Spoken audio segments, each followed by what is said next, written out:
ಕ್ಷೇತ್ರದ ಮೇಲೆ ವ್ಯವಸ್ಥಿತ ಅಪಪ್ರಚಾರ ನಡೀತಾ ಇದೆ ಅಂತ ಬಿಜೆಪಿ ಮತ್ತು ಜೆಡಿಎಸ್ ಪ್ರತ್ಯೇಕ ಹೋರಾಟವನ್ನ ನಡೆಸಿದೆ.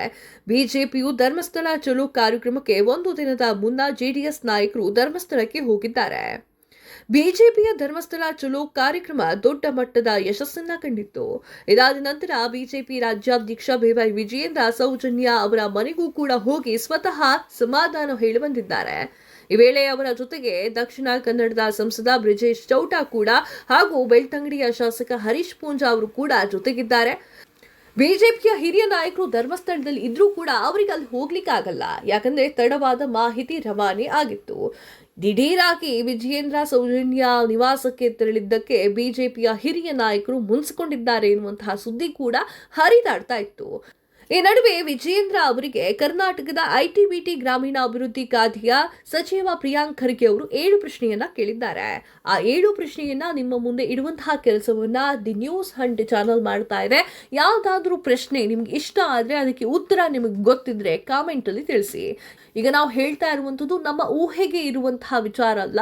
ಪ್ರಿಯಾಂಕ್ ಖರ್ಗೆ ಅವರು ಕೇಳಿರುವಂತಹ 7 ಪ್ರಶ್ನೆಗಳನ್ನ. ನಂಬರ್ 1, ಧರ್ಮಸ್ಥಳದ ಬಗ್ಗೆ ಅಪಪ್ರಚಾರ ನಡೀತಾ ಇದೆ, ಷಡ್ಯಂತ್ರ ನಡೀತಾ ಇದೆ ಅಂತ ಹೇಳಿ ಧರ್ಮಸ್ಥಳ ಚಲೋ ಮಾಡಿರುವಂತಹ ಬಿಜೆಪಿ ನಾಯಕರು ಸೌಜನ್ಯ ತಾಯಿ ಕುಸುಮಾವತಿಯವರು ಹೇಳಿರುವಂತಹ ನೈಜ ಸಂಗತಿಯನ್ನ ಜಗತ್ತಿಗೆ ಯಾಕೆ ಹೇಳ್ತಾ ಇಲ್ಲ?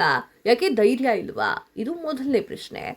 ಎರಡನೇ ಪ್ರಶ್ನೆ, ಸೌಜನ್ಯ ಹೆಸರು ಹೇಳ್ಕೊಂಡು ಹಣ ಮಾಡಿದ್ದಾರೆ, ಇಷ್ಟು ದೊಡ್ಡ ಮನೆಯನ್ನ ಕಟ್ಟಿಸಿದ್ದಾರೆ ಅಂತ ಹೇಳಿ ನಿಮ್ಮದೇ ಪಕ್ಷದವರು ಹೇಳ್ತಾ ಇದ್ದಾರೆ ಅಂತ ಹೇಳಿ ಕುಸುಮಾವತಿಯವರು ಹೇಳಿದ್ದಾರೆ.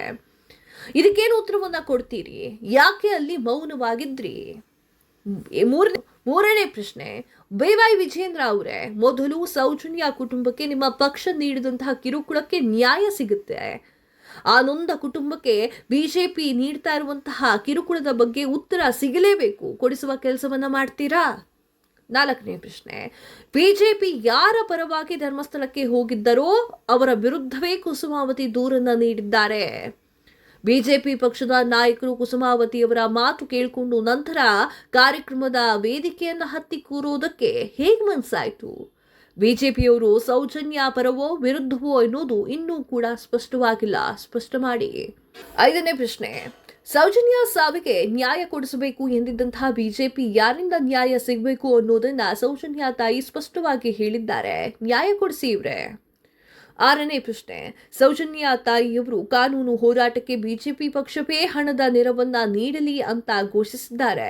ಈ ಕಾನೂನು ಹೋರಾಟ ಯಾರ ವಿರುದ್ಧವಾಗಿರುತ್ತದೆ ಅನ್ನುವಂತಹ ಪ್ರಜ್ಞೆ ಬಿಜೆಪಿಗಿದೆಯೇ?